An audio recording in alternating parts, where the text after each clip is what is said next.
I mean, I wake up in the morning, I piss excellence. Thank you.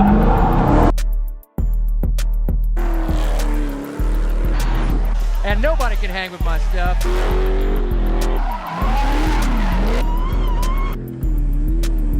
Just a big, hairy American winning machine. If you ain't first, you're last. You know what I'm talking about? Hello, I'm Jensen. What's going on, everybody? Hope you're having a great day. If you're new to the channel, make sure you like and subscribe. So we are on our way to Sacramento Raceway right now. This lineup is insane. So this Trackhawk is over 1,000 horsepower. The white Durango behind us, right there. The white Durango behind us, that's 950. This car is 850, and then the white Trackhawk behind the Durango is 900 package. So we got a little bit of everything pulling up to the track, which is pretty dope. It's my first drag racing event in a long time. No, I'm not driving. The car's not set up for it yet, but soon, very soon. And just in case you guys didn't watch the last video, which I don't know why you didn't watch the last video. If you didn't watch that video, make sure you go watch that video. Anyway, that red Trackhawk is completely gutted. Well, I don't want to say completely. The rear seats and the passenger seat is taken out, as well as the Durango. Rear seats and passenger seat is taken out. So they both got a little weight reduction, and I'm hell excited to see what kind of times they're gonna run. I believe the fastest time this car has ever ran is a 9.8, and that was the first time it hit the drag strip. And this is just a test and tune. We're not going like crazy. We're not overkilling it. Not going for world record times or anything. Not going for world record times or anything. Just dialing everything in for tomorrow, because tomorrow's gonna be really the main overkill day.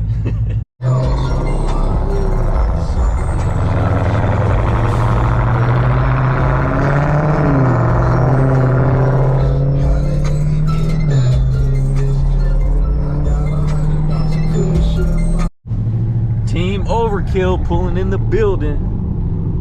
There's a few cars out here testing and tuning today. It should be fun. Horsepower. Obviously, you guys saw me out here last weekend, but it's changed up dramatically. There's a lot of money out here in campers, drag cars. I mean, look at this. That's crazy. One day I'm gonna have my own trailer set up real soon. But yeah, we're headed over to the pit area.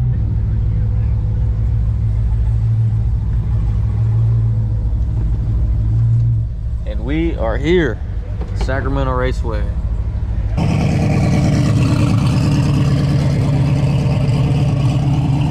Finally here, finally made it. Finally here. So what we're gonna do is we're gonna start getting everything prepped. So anytime you go to the track, you got to set up. So these are a bunch of our guys, you know, a bunch of Hellcat Madness, and Trackhawks, and everything else is.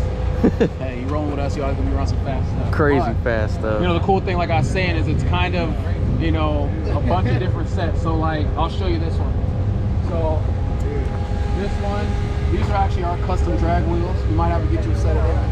Check out the overkills, the front and rears. Wow. That looks like hella good too. Yep, yep. Hella good. Yeah, that's what I'm gonna get next.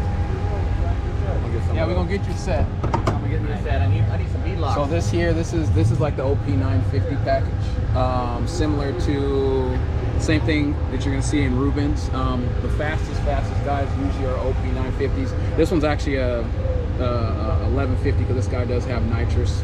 Okay. And also built motor. Then over here at Dimitri's, this is a 852. Yeah, this is the 850. It's very similar to what yours is. So, like you can see, this is more so the tire setups.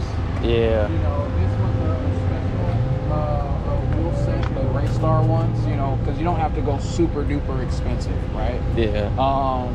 You don't have to go, you know, we have our custom ones, and we have like the Welds, the Ford Stars. There's so many different models.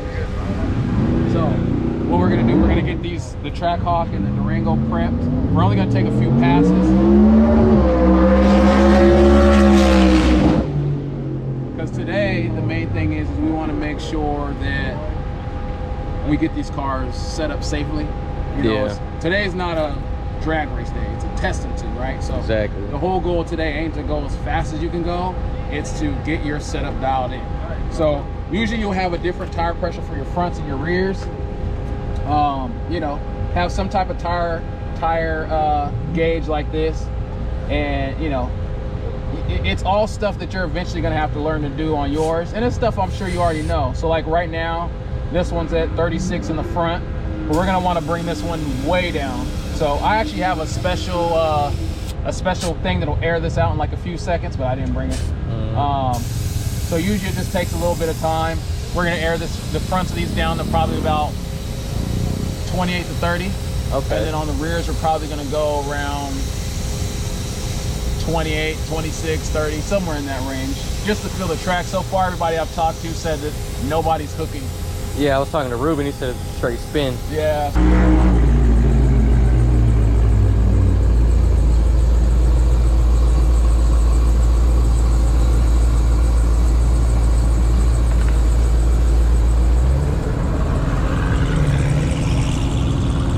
In the Trackhawk now, going to get teched in. We're just keeping it simple. Gotta do what you gotta do when you got the Trackhawk, you know?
Just so you guys know, 9 seconds off the trailer.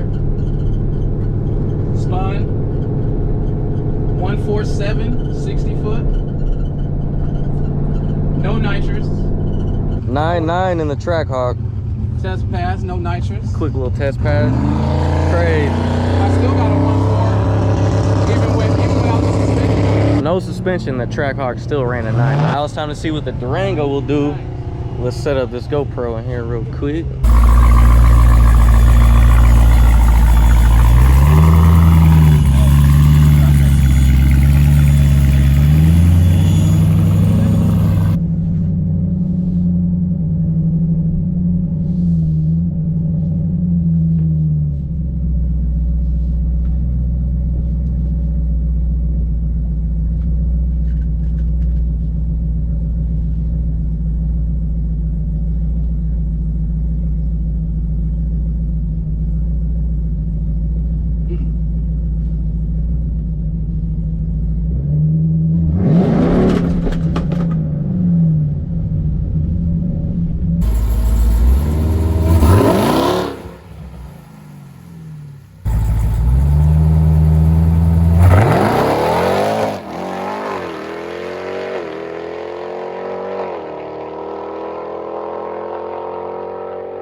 301. Thank you.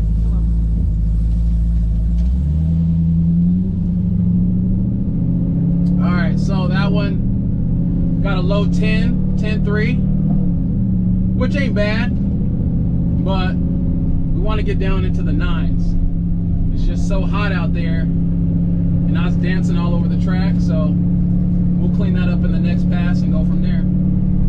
So what was that run right there? 10.3? So that run was a 10.3, but as you can see, I only did 128 at the end. So I had to pedal it and then I let out of it because you can kind of feel what's going on. So this vehicle doesn't have an inner chiller like the other ones, right? Yeah. So basically, even when it's hot like this, the inner chiller is like what's in the other one, another vehicle I was telling you about.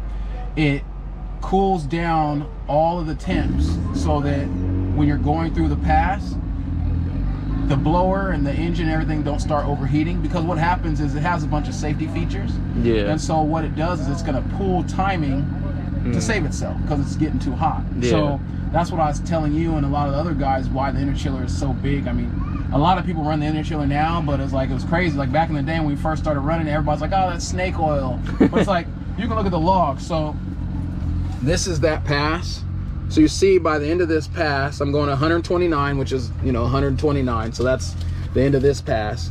You can see the IATs got all the way up to 169. The MATs are 172. And so the ICTs is your intercooler temps. But if you see right here, see the spark? That's the big part. And so going through the traps, it's supposed to be at 21. This is 13. It's at 13, right? Wow. So you get through the end at 13, and all of a sudden, you're losing over 100 horsepower up top. So that's why a lot of people with any vehicle, but let's say Hellcats in particular, how most people feel like, oh, my blower is small and I'm losing power up top. A 2.4 liter blower is bigger than almost any other company's blower. The only blowers bigger than that are factory are also the Mopars, the Demon Red Eye 2.7 and then the Elephant, 3.0. Okay. So other than that, the 2.4 is actually a huge blower, but the issue is there's so much heat. And that's the downfall of that style of forced induction, is it's all heat. It's parasitic, takes 100-something horsepower just to run it, and it gets super hot.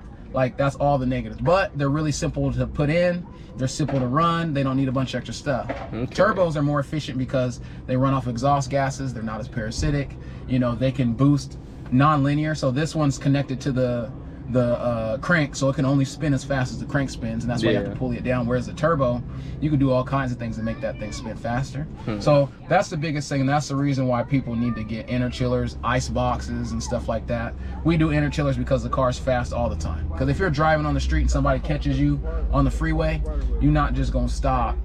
You know what I'm saying? You're not just gonna stop and slap on some ice. Yeah, hey bro, let me get my ice packet. Like, ain't nobody gonna do that. So that's what we do. We always go through the traps, we get the data, we analyze it, and then we're able to make adjustments or improve the vehicle, get other mods and updates, and go from there. Because it's just like this. Like, this was like a $250 track day, and to give you the honest truth, there's really no point to keep beating on the car, because I can tell from this data that unless it was 20-30 degrees colder, right, we're not going to go any faster than that. I could probably get that time down to a 10.2, but if our goal is a 9, I know I can't run a 9 without the chiller in this car. Okay. So that's the adjustments that we're going to make next. We're going to make sure we get a chiller, which actually, the chiller is on the way. This already has a chiller ordered for it. We didn't put the chiller in because today it was supposed to be 60 degrees. Yeah, it was supposed to have a chance of rain. Yeah, it's supposed to be 60 degrees, cloudy with a chance of rain. I was like, all right, we'll be able to make a pass. Wait an hour. Yeah. You know, as you guys can see, bro, it's 80 degrees out here. I'm Yeah. sweating. Look, you see bullets on my head. All it's type like of shit. 85, 86 degrees out here. So we were supposed to be able to make a pass, let it cool down, an hour or so, let it cool down, make some adjustments, change some tunes, make another pass. That's fine. I'm okay with that. But there's no point. So that's the thing, is when you really know your car, you know, people like to do this. And that's why I tell people, like, when they show me, I'm like, show me the data. People can sell wolf tickets all the time. I can read your slip and tell you how fast your car can go. I can read your data and tell you, like, don't lie to me. We'll find out. But you know, the good thing, like, even when you're looking at this, so you could see the big thing is the bottom number, which is the trap mile an hour, right? So for me to get this number here lower, this number here is also going to be lower, right? Because as you improve this number is going to be lower because it's more efficient. Okay. But as you see, we got a good start at 1.47 60 foot, which is pretty good considering this is stock suspension, right? Yeah. Stock suspension Durango. Even though I was skating around on the track, it's still good. The 1A, a 6.5, which is actually good too. But we want to get that into a 6.4. We want to get this mile an hour should be up to like 136, right? And then you want to be able to get the rest of the stuff down, but it's not going to happen without the heat. So I'm gonna finally get my channel going. I know y'all keep saying get a channel. That way you ain't got to hear me running my mouth and talking too much on Jensen's channel.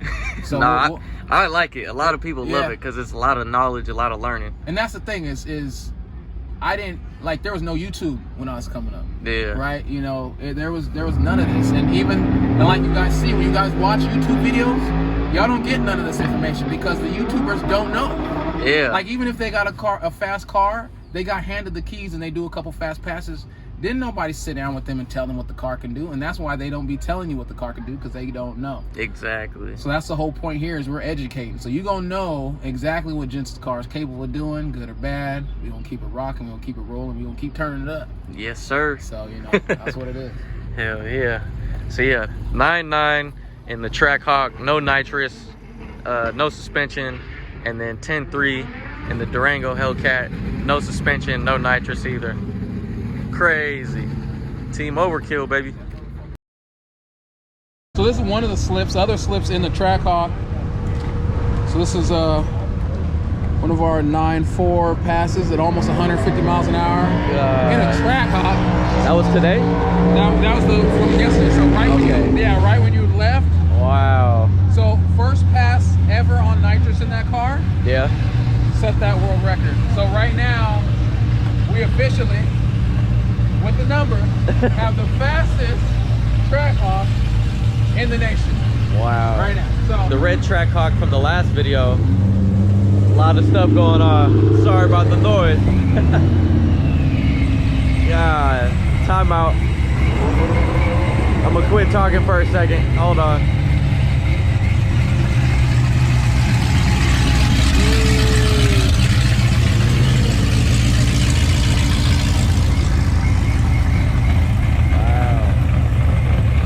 So yeah, yesterday the red Trackhawk ran a 9.4, which is the fastest Trackhawk in the US.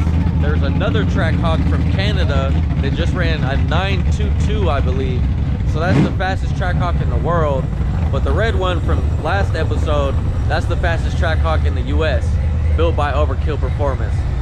But we're gonna see if we can get the fastest Trackhawk in the world. We need that title back.